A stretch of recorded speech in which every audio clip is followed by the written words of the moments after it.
How's it going, LeJon? It's going well. It's going well. Hot summer day in North Carolina, but other than that, it's going well. Yeah. Yeah. How about you? I'm okay. It's actually a beautiful day in Pittsburgh, Pennsylvania, where I am. And I moved here beginning of July, and I'm liking it. It's a battleground state, so every contact I have with my neighbors feels important and meaningful. And I'm just gonna Yeah, do my best to make a difference in this election, you know? How about you? You're in battleground North Carolina. What I is that am. like? I am, and I'll say that I admire your courage. The way that you continue to engage. I think is that's magnificent. But yeah, North Carolina is a battleground state. And to your point, we just have conversations. I don't really get into arguments. A lot of you cannot really participate in irrational discussions, or I can't. Hmm. And I've really kind of moved away from those. But other than that, with neighbors and with students and with others, I just always tell people to use your reason, right, Yeah. and go with what you think is decent and right. Hmm. Yeah.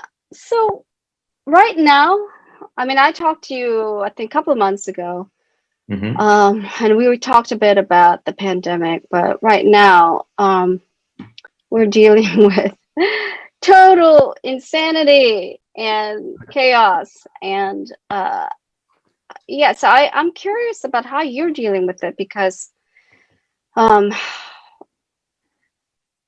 I don't know how you deal with it because I find it difficult, but I mean, I know you feel like you have a target on your back from the last conversation.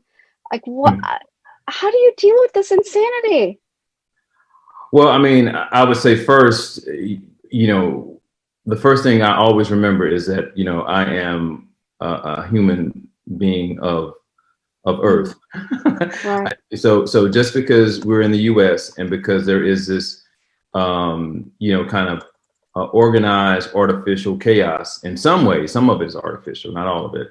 Um, I don't allow that to dictate what I do or how I feel about myself. I mean, it absolutely does Hmm. affect your mental health and to a certain extent, right? Because you don't want to have discussions about your self worth or the self worth of your children.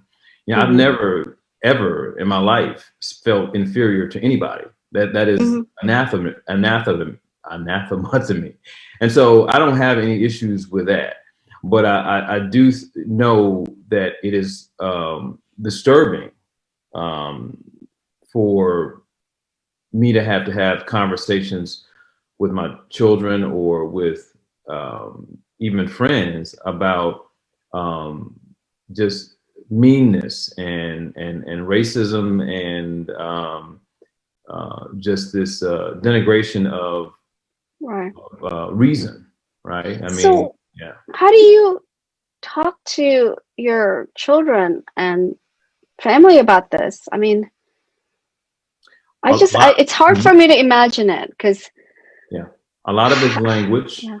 A lot Uh-huh. of it's language. So, for instance, we never introduced the term black and white to our kids when we talked Mm. about people. We had code words like clear and opaque. But I don't call people white.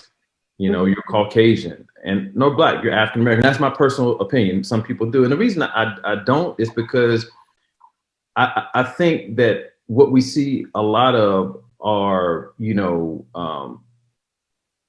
people that try to make um, other people feel a certain way about themselves um, negatively, right? Just, Hmm. just just think about the whole concept of Black Lives Matter. That's a very simple concept. And whether or not you agree with, or whether or not you are a member of BLM or you follow the movement, the idea that we would have, argue about whether or not Black lives Yeah. should matter is a very inhuman Right. type of conversation that we have to have. So we just always try to build them up as far as their own understanding of their self-worth, and just don't really get into too many conversations about what is happening in DC. And we want them to be, and kids are very resilient, and kids are very, very good at discerning, and they know good and bad when they see it. Well, I just wanted to, I don't want you to read the comments, but I just want to tell you about a couple of comments. One from a guy named Patrick saying he objects to this idea of Trump-generated chaos. And that, you know, the problem that he's basically saying there's reverse racism, and that Black Lives Matter is racist because we don't say all lives matter. And I know, I'm sure you've heard this many times before, but I'm just wondering what your response is to that. I mean, he's entitled to his irrationality. So, you know, and he can have it. But I don't, you know, these same people would say things like, oh, Martin Luther King would be against Black Lives Matter. And no, he wouldn't. And when Martin Luther King was actually, alive, he was despised, hated by,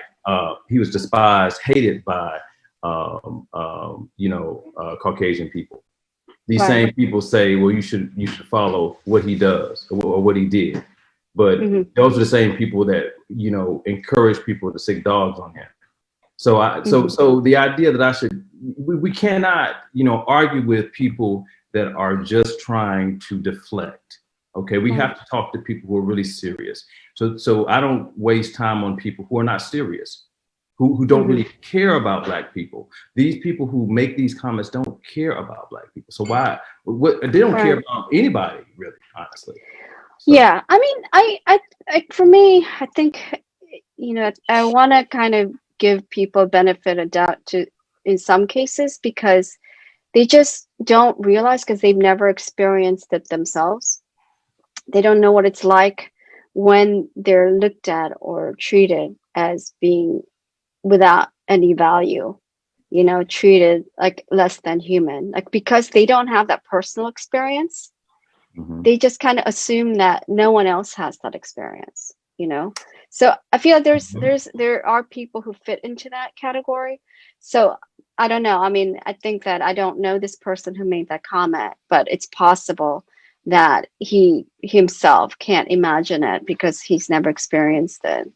But in any case, let's move on.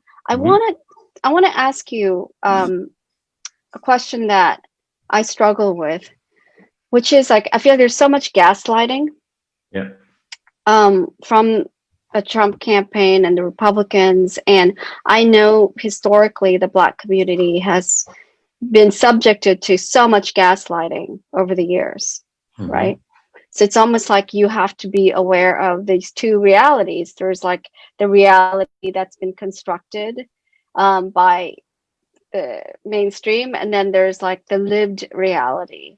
And so it's like you have to kind of go between those two realities, right? To deal with all the gaslighting.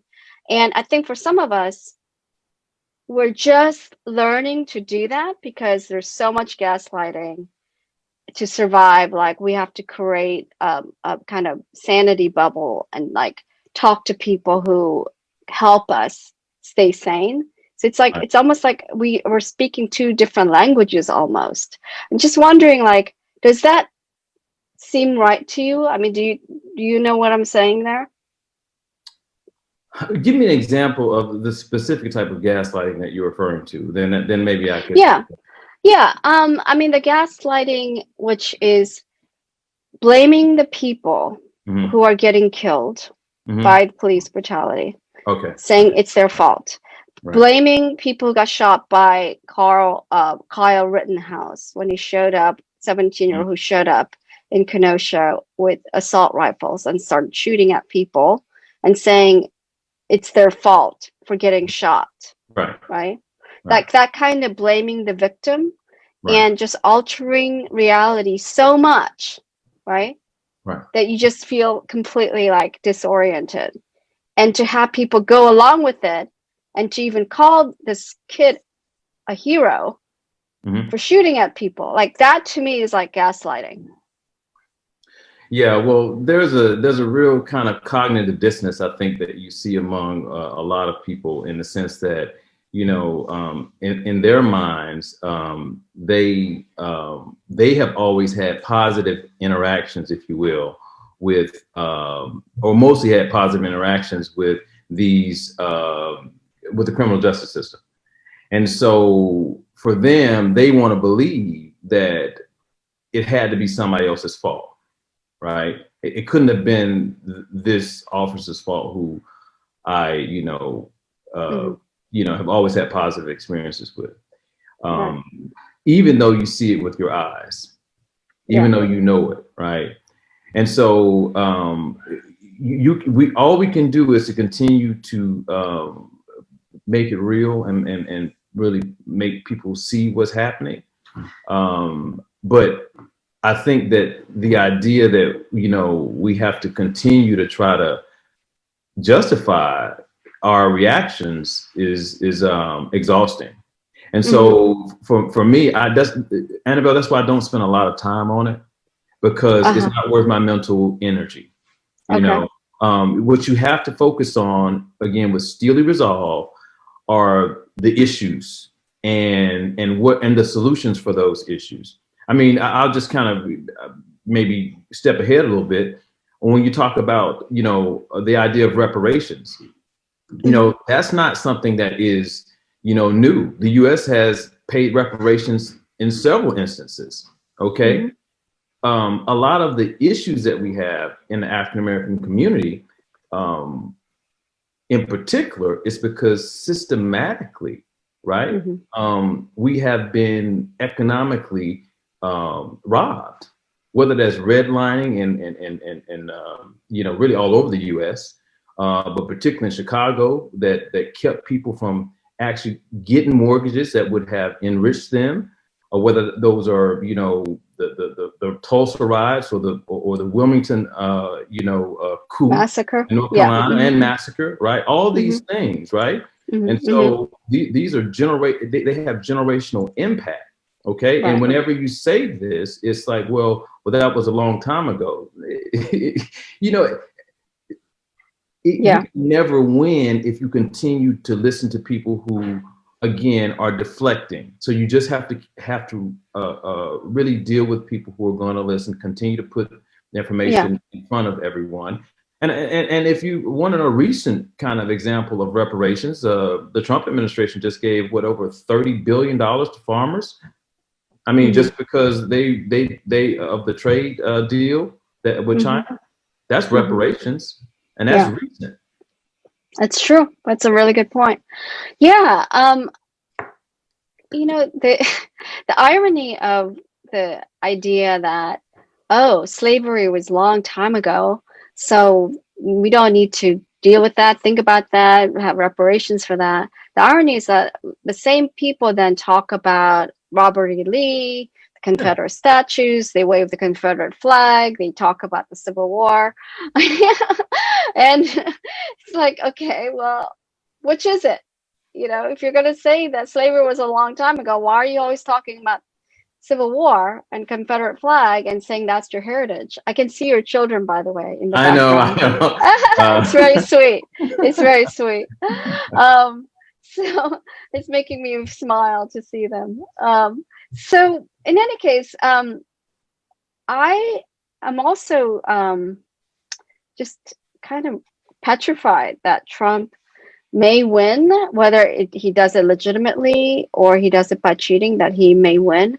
And I am losing sleep. I'm losing sleep. I can't figure this out. Like, I Well, don't really a know couple what I would do. a couple of things to think about now. Remember Okay. 28. Remember 2018. Yeah. Now we had some political analysts that came and chatted about 2018, and their assessment, which was wrong, was that that the Trump kind of bump, if you will, was going to be positive for Republicans in 2018, and it absolutely Mm-hmm. wasn't. I mean, Mm-hmm. it was bad. Yeah. And other thing I'll say is that it's not just the White House that is up. Yeah. Or Oh, that's in yeah. play. It's the Senate, it's the House. What Mm-hmm. happens if what happens if he wins, but yet the Senate turns blue, Mm-hmm. right? The same Senate that refused to even hear from people in the impeachment trial.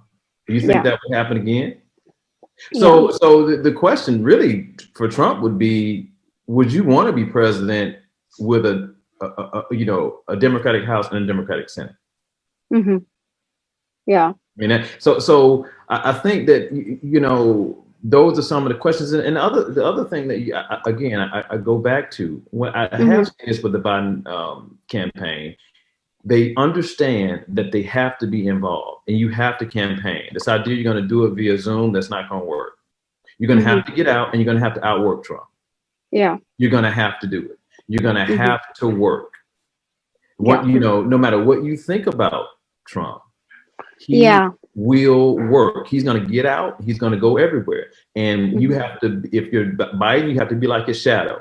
Wherever he is, wherever he is, he needs to be thinking you're right behind him or right in front of him. Okay. No, I agree with all that. But I'm just saying, okay, I know, maybe I'm fixating too much on this, but I want to sort of have a plan for what happens if Trump is reelected, just for my own sanity. Right. And not be so terrified of it, because I feel like there's going to be violence. Either way, I think we're going to have violence. There's already violence. Yeah, there's already violence. Yeah.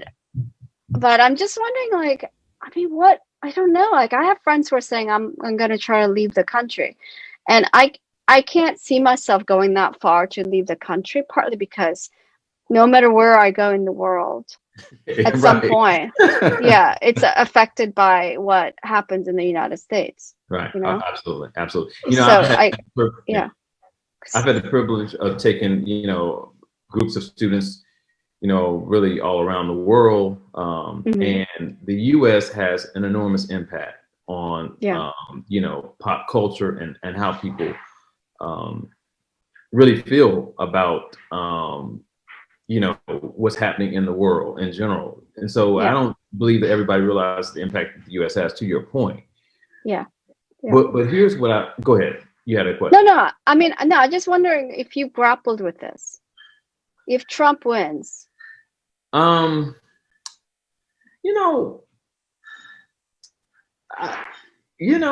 don't, part of it is that, what does it say about America? We are what we are. And, here's something I will say. Again, steely resolve. You don't give anything. So the idea that, you're going to be intimidated about voting or about mail-in voting, no, you do it. Don't be afraid of the bluster and the bullying. Stand up, have courage. This is the time. And you have to. My godmother used to always say, an empty wagon makes a lot of noise. Empty wagon makes a lot of noise. And we're paying attention to the noise. Okay? Steely resolve. Understand? Just stay focused on the target. Okay? And what's happening with, we have to pay attention to what's happening with Americans right now. And what's happening with Americans right now is that a lot of people are out of work. The health insurance debacle is getting even worse. It's more exacerbated. There really aren't solutions, right? There really aren't solutions. And so let's focus on those things. Let's talk to people who are really being impacted by those things, and connect with them with solutions that we have that we know that will work. And the virus is enemy number one. It's anticipated that we could lose 400,000 people by the end of the year. And we have to continue to talk about why that is. Yeah. And so, By the way, yeah, go ahead. I have to interrupt you for a second. Yeah.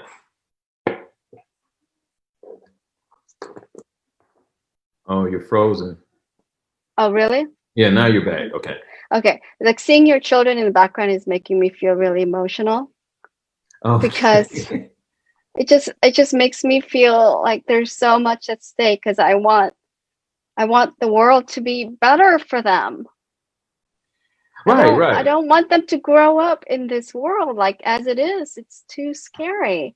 And so, I mean, I'm feeling that just watching them running around in the background. Like, I don't know how you do it, LeJon. How do you stay so cool and calm? I wish that I could. I wish I could do the same thing. I get so nervous and worked up and anxious, and Well, I don't know what to say. I don't know how you do it. well, I'm a student of history, and so I know what America has been as recently as the '60s. I know that when my uncle and my parents were growing up, the only job that they could look forward to was the post office. My kids don't have those issues. They had to drink from water fountains that said colored only. My kids don't have that issue. Okay. Yeah. So there is still, you know, a civil war in a sense going on, a smoldering civil war. We're still talking about whether or not we're really going to enact Reconstruction as it should have been, right? There's still these conversations. But one thing that you cannot have is fear, right? One thing you cannot have is fear. The idea is, the way that I think about it, is that, you know, my kids are resilient. Kids in general are resilient. Kids are very kind of, they're tabula rasas, if you will. And so when you listen, I think it might have been you that posted, you know, a Facebook post about someone that said that they had a Trump sign out in their yard, and a neighbor asked them why they had removed it, and it was because their grandkid wanted to know why they could have the sign in their yard, the Trump sign, when so much of what comes out of his mouth fuels racism and misogyny and everything else. And so, and he removed it. So my point is that, you know, if we are really, if we, you know, really pay attention, sometimes, you know, the chaos that is created makes us take a closer look inward. Like, were we having these conversations 3-4 years ago about systemic racism, like on a national level? We weren't. Were we having these conversations about, you know, Black Lives Matter?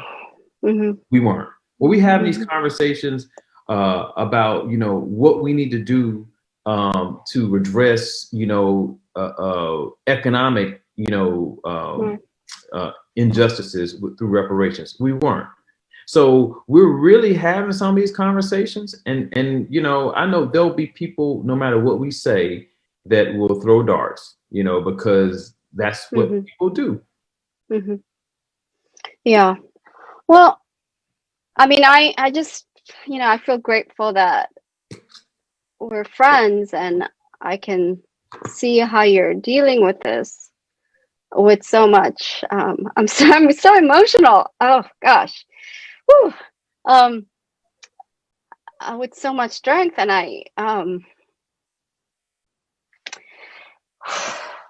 you know, I'm in. I like chocolate. I'm in therapy about that right now. Okay, so chocolate helps. You know, before we had COVID-19, you know, I used to go to the sauna and the steam room. You have to, in my opinion, you know, particularly you and people in positions like you, really kind of not get too invested or be able to break away from what's on social media. Yeah, because they're all over the place. Well, yeah, no, it's true. Just Yeah, I guess I feel like I have 2 months, less than 2 months, to try to help save our country. And I feel like if we lose, it's going to be very hard to come back from it. One project I want to share with you is, I was when we talked a few months ago, I was trying to recruit volunteers to go to battleground states, but because we're not campaigning door to door, I created this project with some friends to help people reach out to their friends and family. So Mm-hmm. we have developed tools to make it really easy to like figure out what all the rules are for a particular place, Okay. and to track it, to give people talking points for difficult conversations. So when people come at us with, um, Democrats just hate Trump, they're bad at the economy, Trump is much better for economy, or Trump is strong, Biden is weak. I mean, just all these things that can trigger us. We have developed these talking points that talk people through, how to reply in a very matter of fact, calm way to all those Yeah, triggering comments. And it's been really helpful. that's And good. I'm gonna share that publicly after we feel really confident that they work. Um, That's and smart. so, but right now you're testing it out with our volunteers, and it seems to be working well because part of what's happening is their strategy is to trigger us. They call it owning the libertards or whatever, Yeah, yeah, yeah. and we don't want to get owned. We don't want to get triggered. We don't want to get exhausted. We want to calmly respond and point out facts, you know? And also to not always, like, we don't even have to engage them at all. We can just watch. But I think the important thing is not to get demoralized and exhausted by this election, I because, agree. I yeah, agree. yeah. And I would say that, here was kind of my, I think, advice in a sense, is that, Hmm. spend, we have to spend the lion's share of our time on people Right. that are really trying to have conversations and not shouting matches. Hmm. Yeah, that's my point. Is that, there are people, to your point, I think, that have legitimate questions, and Hmm. those, and it's okay to have, and some of those people, although they want you to be rational, they have completely irrational beliefs. They don't, they can hear 1,000 lies come out of the White House, and they'll never Right. question. But if Nancy Pelosi, goes to get her hair done, all of a sudden, the world is falling. I mean, the sky's falling. I mean, how can you Yeah. guys? I mean, never mind that Right. she actually was trying to. She had a mask on, just not on her face. Like she no. We don't ever Yeah. want to wear a mask if you're in a certain group. They don't ever want to wear a mask, but they want to hold you to always wearing a Right. mask. So Yeah. No, it's the ridiculous. duplicity Yeah. is Yeah. yeah. Yeah, and just the whole idea that somehow Trump is trying to blame Biden for the chaos that we have, and saying, this is going to be what's happening in Biden when it's happening right now with a very large body count of people Well, dying well, from well, COVID, and people getting shot, people getting, murdered by the police. I mean, my God. well, if you want me to say something, I don't particularly like to use the word privilege, but if you want to think about privilege, think of the privilege of being able to blame, you know, just malfeasance, just an inability to Yeah. control a pandemic on everybody else. Yeah. Now No. that is privilege. That you can Yeah. say, Yeah. I made all the mistakes, but it's somebody else's fault. So, Yeah. that's Actually, where we're living. that the one example of privilege that really makes me furious is seeing all these white people show up at protests Hmm. wearing guns, like assault rifles. Like that's what they call protests. They, took over the Michigan State Capitol wearing guns. Right. And if Asians did that, or Latino just did that, or Black people did that, or people of any other race did that, there would have been just the riot police. I mean, there would have been National Guard showing up, Um, Mhm. and it happens all the time, and people get used to it. Like, well, that's how white people protest. No, that's not how white people should protest. That's not peaceful.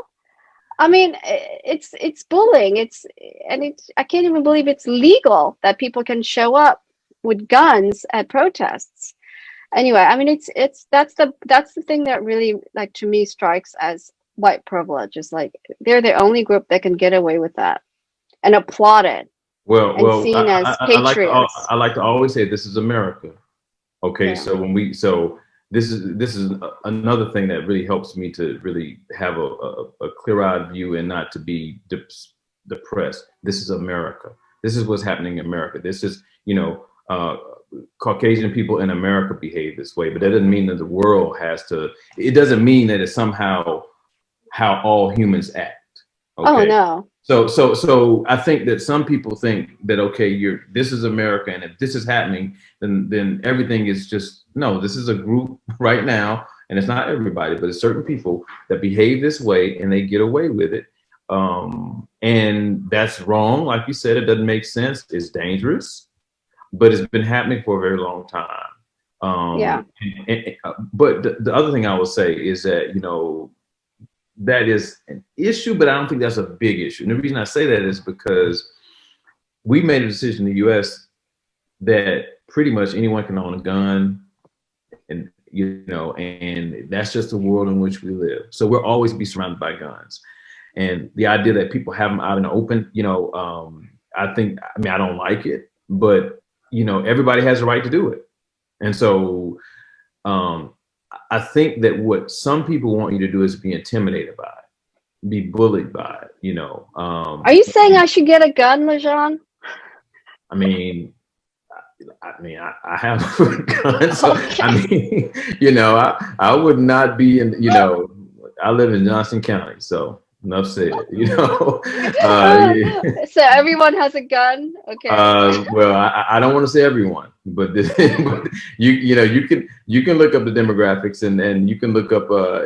I'm sure there's some type of registry of the percentage of people in different counties that have weapons. But yeah, that's just kind of a part of it. And I don't make a big deal out of guns because it is the country in which we live. This is not England, okay? In England, you might have other issues, but guns wouldn't be one.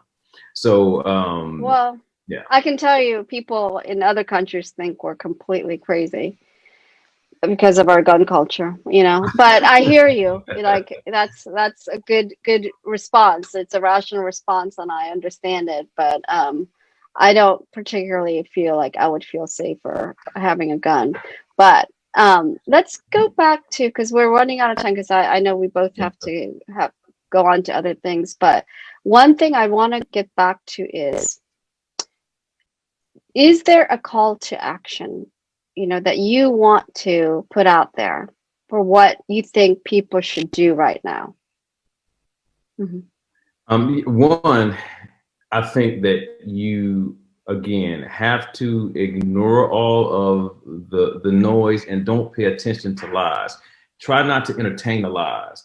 Focus on what's important. Individually, in your own communities, encouraging people to vote. Right. Encouraging people to vote themselves.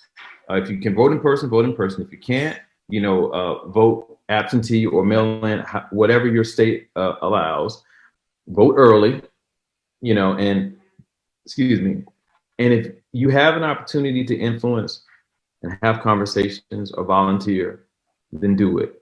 But don't be discouraged by people who, are really just very angry and upset at everything other than, what's happening in, this White House. So, so for me, it's one, please vote, please listen, right? Listen to people. Trust me, nobody wants to talk about, really racism, like who wants to really talk about that? Nobody does. So Right. the idea that people are just making it up, I think is disingenuous to think that. Nobody wants to talk about that, and particularly when you have the receipts, right? You can show evidence of it happening. Even with COVID-19, it's like, well, why is it so disproportionately impacting certain communities? Well, because they're coming in contact with the virus more, and because they can't work from home, and so and this is kind of, again, this is what America is in a sense, and we can work through it and try to make it better. But you're having conversations, voting, and voting in your local elections and running for office if you're so inclined, particularly women. Be